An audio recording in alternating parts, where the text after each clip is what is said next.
நாம் தமிழர் கட்சியினுடைய தலைமை ஒருங்கிணைப்பாளர் சீமான் அவர்களுக்கு எதிராக நாங்க எடுத்த வாள் தான், நாங்க உரைய விட்டு வாள் எடுத்தா ரத்த ருசி காட்டி வைக்கும் வழக்கம் எங்க குல வழக்கமடா அப்படின்னு ஒரு நபர் அண்ணன் சீமான் அவர்களுக்கு எதிராக பேசியது மட்டுமல்லாமல், நாம் தமிழர் கட்சி ஒரு பயங்கரவாத கட்சி, ஒரு தீவிரவாத கட்சி, அக்கட்சியை தடை செய்ய வேண்டும் என்று பேசியது மிகப்பெரிய அளவில் பரபரப்பை ஏற்படுத்தி இருந்துச்சு. அந்த நபர் யாரு, ஏன் நாம் தமிழர் கட்சிக்கு எதிராக இப்படிப்பட்ட வன்ம கருத்துக்களை பேசணும், நாம் தமிழர் கட்சி தம்பிகள் சமூக ஊடகங்கள்ல இந்த என்என்ஒய்எஃப் அப்படிங்கிற இயக்கத்தை நடத்தி வரக்கூடிய இந்த பாரத் அப்படிங்கிற நபருக்கு எதிரான கடும் விமர்சனங்களை முன் வச்சுட்டு வர்றாங்க. அண்ணன் சீமான் அவர்களும் நாம் தமிழர் கட்சியினுடைய வழக்கறிஞர் பாசறையும் இந்த நபருக்கு எதிராக வழக்கு தொடுப்பாங்களா அப்படிங்கிற கேள்விக்கு பதில் கொடுக்கக்கூடிய காணொலியாக இது அமையும். அது மட்டும் இல்லாம இந்த பாரத் என்கிற நபர் தொடர்ந்து பல வருடங்களாக நாம் தமிழர் கட்சிக்கும் அண்ணன் சீமான் அவர்களுக்கு எதிராகவும் தொடர்ந்து நாம் தமிழர் கட்சி தெலுங்கர்களுக்கு எதிராக செயல்பட்டு வருகிறது என்கிற ஒரு போலி பிம்பத்தை திரும்ப திரும்ப திரும்ப திரும்ப கட்டமைச்சுக்கிட்டே இருக்காங்க. அண்ணன் சீமான் அவர்கள் இப்ப கர்நாடகால இருந்து நிறைய ஐயப்ப பக்தர்கள் தங்களுடைய வண்டியில கர்நாடகா கொடியை கட்டி கொண்டு தமிழ்நாட்டுக்குள்ள வந்தப்ப சிலம்பரசன் என்கிற நபர் அந்த கொடியை கிளட்ட சொல்றாரு. கிளட்ட முடியாதுன்னு அந்த டிரைவர் சொன்னதுக்கு ஓங்கி கண்ணாமட்டையிலே பொலேர்னு ஒரு அறையும் விட்டுறாரு. அண்ணன் சீமான் தரப்புல இருந்து சிலம்பரசனுக்கு ஆதரவாக பதிவு வரும் அப்படின்னு நம்மெல்லாம் காத்து கொண்டு இருந்த வேளையில சிலம்பரசன் பண்ண வன்முறையை ஒருபோதும் ஆதரிக்க முடியாது. கன்னடர்கள் அவர்களுடைய கொடியை கட்டிக்கொள்றது அவங்களுடைய தனிப்பட்ட உரிமை. எப்படி அவங்க கொடி கட்டிக்கிறாங்களோ அதே மாதிரி கொடி கட்டுகிறதுக்கு நமக்கும் பெர்மிஷன் வேணும். நம்மளும் சுதந்திரமாக தமிழ்நாடு கொட்டிய தங்களுடைய வாகனங்களை பயன்படுத்திக்கிறதுக்கு அரசு அனுமதிக்கணும். நீங்கள் அரசை நோக்கி கேள்வி எழுப்புங்க. கர்நாடகாவில் இருக்கக்கூடியவனுக்கு அனைத்து உரிமையும் இருக்குது. அவன் தன்னுடைய கொடியை கட்டிக்கிட்டு வர்றான். தான் கன்னடன் அப்படிங்கிற ஒரு உணர்வோடு இருக்கான். தமிழர்களுக்கு அந்த உணர்வு வர வேண்டும். அரசாங்கத்தை நோக்கி கேள்வி எழுப்ப வேண்டும். அது மட்டும் இல்லாமல் எந்த ஒரு விடயத்திற்கும் வன்முறை அப்படிங்கிறது தீர்வு ஆகாது அப்படின்னு அந்த அடி வாங்கின பாதிக்கப்பட்ட அந்த கன்னட நபருடைய தரப்பில் இருந்து நாம் தமிழர் கட்சியினுடைய தலைமை ஒருங்கிணைப்பாளர் அண்ணன் சீமான் அவர்கள் பேசியிருந்தார். ஆனால் அவரை பிறமொழியாளர்களுக்கு எதிரான நபர் அப்படின்னு இந்த என்என்ஒய்எஃபோட பாரத் என்கிற நபர் தொடர்ந்து சித்தரிச்சுக்கிட்டே வர்றாரு. குறிப்பாக தெலுங்கர்களுக்கு எதிராக நாம் தமிழர் கட்சி செயல்படுகிறது, தெலுங்கர்களுக்கு எதிராக வன்முறை போக்க கையில் எடுக்கிறது அப்படின்னு சொல்லிட்டே வர்றாரு. எந்த இடத்துல நாம் தமிழர் கட்சியினரோ நாம் தமிழர் கட்சி தம்பிகளோ தெலுங்கர்களை அடிச்சிருக்காங்க, துன்புறுத்திருக்காங்க, வன்முறையை ஈடுபட்டிருக்காங்க அப்படின்னு யாராவது சுட்டி காட்ட முடியுமா? இந்த நபரை விமர்சித்து தன்னுடைய சேனலில் காணொளி போட்ட தென்னகம் விஷ்ணுவுடைய அந்த கமெண்ட் செக்ஷன்ல அதாவது இந்த நபர் பேசினதுக்கு எதிர்வினையாற்றி நம்ம தம்பி விஷ்ணு காணொளி போட்டிருக்காரு. அந்த காணொளிக்கு கீழே நான் ஒன் ஆன் ஒன் டிபேட்டுக்கு ரெடி, விவாதிச்சு பார்த்தரலாம் அப்படின்னு சொல்லி, என்ன தலைப்பில் நீ விவாதிப்ப? தமிழ்நாட்டை தமிழர் ஆளணும் அப்படின்னு சொல்லி நாங்கள் விவாதிப்போம், நீ தமிழ்நாட்டை தெலுங்கர் ஆளணும் அப்படின்னு சொல்லி விவாதிப்பியா? நான் உண்மையிலே சொல்கிறேன், உங்களுக்கு திராணி அப்படின்னு ஒன்று இருந்தால் உங்களுடைய தெலுங்கு அமைச்சர்களை ஓட்டு கேட்க போகும்போது, இன்னும் எலெக்ஷன் நெருங்கிருச்சு, இன்னும் 3 மாதம் தான், ஓட்டு கேட்க போகும்போது நான் ஒரு தெலுங்கர், நான் இந்த வகுப்பை சார்ந்த ஒரு நபர், எனக்கு தமிழ்நாடு மக்கள் ஓட்டு போடுங்க என்று கேட்டு பாருங்களேன். ஓட்டு உங்களுக்கு கிடைக்குதா இல்லையா அப்படின்றத பார்ப்போம். திராவிடம் அப்படிங்கிற ஒரு போலி முகமூடியை போட்டுக்கிட்டு தமிழ்நாட்டு மக்களை கடந்த 50 ஆண்டுகளுக்கு மேலாக நீங்கள் ஏமாத்திக்கிட்டு இருந்தீங்கன்றது தான் 100க்கு 100 மறுக்க முடியாத உண்மை. அந்த ஏமாற்று வேலையை நாங்கள் தோல் உரிச்சு காட்டுறோம். ஆனால் இந்த நபர்கிட்ட ஒரு விஷயத்தை நம்ம எடுத்துக்கணும், பாராட்டி ஆகணும். எதுக்காக திராவிடன்னு சொல்கிற, எங்களை தெலுங்குன்னு அடையாளப்படுத்து அப்படின்னு சொல்லி இந்த நபர் பேசுகிறார். இன உணர்வு இந்த ஆள்கிட்ட நமக்கு பிடிச்ச ஒரு குவாலிட்டிங்க. அதை இந்த பாரத் அப்படின்ற நபர்கிட்ட இருந்து எடுத்துக்கணும். அதாவது இன உணர்வோடு இருந்து என்னை தெலுங்குன்னு அடையாளப்படுத்து, என்னை திராவிடன்னு சொல்லாத. எப்பா நீ பேசி நீ புலம்பி என்னப்பா பிரயோஜனம்? போய் உனக்கு மேல்மட்டத்தில் இருக்கிறாங்கல்ல உங்களுடைய மனவாடு அமைச்சர்களாக, எம்எல்ஏக்களாக, அதிகார வர்க்கத்தில் இருக்கக்கூடிய நபர்கள் தங்களை திராவிடம் தானே அடையாளப்படுத்திக்கிறாங்க. அவங்க தெலுங்கர்கள்னு சொல்லி தங்களுடைய ரியல் ஐடென்டிட்டியை ரிவீல் பண்ணுறது ஏன் பண்ணலை அப்படின்னு அங்கே போய் கேளுப்பா. நீ மட்டும் நான் தெலுங்கல் என்பதில் பெருமை கொள்கிறேன், நான் நாயுடு, நாயக்கர், ரெட்டிகாரு என்பதில் பெருமை கொள்கிறேன் அப்படின்னு நீ பேசுறதெல்லாம் இருக்கட்டும். உனக்கு மேலே இருக்கக்கூடிய அதிகார வர்க்கத்தில் இருக்கக்கூடிய நபர்கள் அதை பேசுவதற்கு தயாராக இருக்கிறார்களா? அங்கே ஒட்டு ஒட்டுமொத்த தெலுங்கர்களுக்கு எதிரானவர்கள் அல்ல. திராவிடன் என்கிற போர்வையில தன்னை ஒளித்து கொண்டு தமிழ் மக்களை ஏமாற்றி கொண்டு பிழைப்பு நடத்தக்கூடிய அந்த பிழைப்புவாதத்தை தான் நாங்கள் எதிர்த்து பேசுகிறோம் அப்படின்னு விஷ்ணு போட்டிருந்த காணொளிக்கு கீழே இந்த நபர் வந்து, நான் நேரடி விவாதத்திற்கு தயார், உங்கள் ஸ்டுடியோ எங்கே இருக்குன்னு சொல்லுங்கள், நான் நேரில் வர்றேன், நம்ம 2 பேரும் பேசி தீர்த்துக்குவோம், என்ன தலைப்பில் ராஜா நீ பேசுவ, அதாவது தமிழ்நாட்டை தெலுங்கர் ஏன் ஆளக்கூடாது அப்படின்னு அவர் பேசுவார், தமிழ்நாட்டை தமிழர் ஏன் ஆளணும்னு நம்ம பேசணும். எப்படிப்பட்ட ஒரு நிலைமையில் வந்து நம்ம நிற்கிறோம் பார்த்தீங்களா?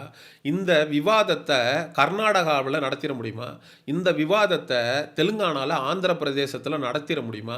இப்படி ஒரு விவாதம் நடக்குதுனாலே அந்த ஸ்டூடியோவை அடித்து உடச்சிருவாங்க. டேய், இந்த விவாதமே தப்புடா, தெலுங்கானாவை ஆந்திர பிரதேசத்தை தெலுங்கன் தானடா ஆளணும், தெலுங்கு ஆளணுமா தமிழை ஆளணுமா அப்படிங்கிற விவாதத்துக்குள்ளே போக விட மாட்டாங்க. ஆனால் அந்த விவாதத்தை பண்ணலாம் அப்படின்னு இங்கே ஒரு சூழல் நிலவுதில்ல. அந்த உரிமையை உனக்கு கொடுத்தது யார் ராஜா? இங்கே இருக்கக்கூடிய மெஜாரிட்டியாக இருக்கக்கூடிய தமிழர்கள். அவங்க தான் நீ உன்னுடைய கருத்தை நீ முன்வைக்க முடியும். இன்னைக்கு மேடையை பிடிச்சி மைக்கை பிடிச்சி நாம் தமிழர் அமைப்பு தீவிரவாத அமைப்பு பயங்கரவாத அமைப்பு அதை வந்து தடை செய்யணும் அப்படின்னு பேசக்கூடிய உரிமை உனக்கு எங்கேருந்து கிடைத்தது ராஜா? இதே மாதிரி நீ வந்து ஆந்திராவில் மேடை போட்டு ஒரு தமிழை இது மாதிரி பேசிட முடியுமா? பேசிட்டவன் அங்கே இருந்துருவானா? இவ்வளவு கேள்விகளும் நியாயமான கேள்விகள். இது அனைத்தும் இந்த பாரத் என்கிற நபருக்கு எதிராக நாம் தமிழர் கட்சி தம்பிகள் சமூக ஊடகங்களில் வச்சுக்கிட்டு இருக்காங்க.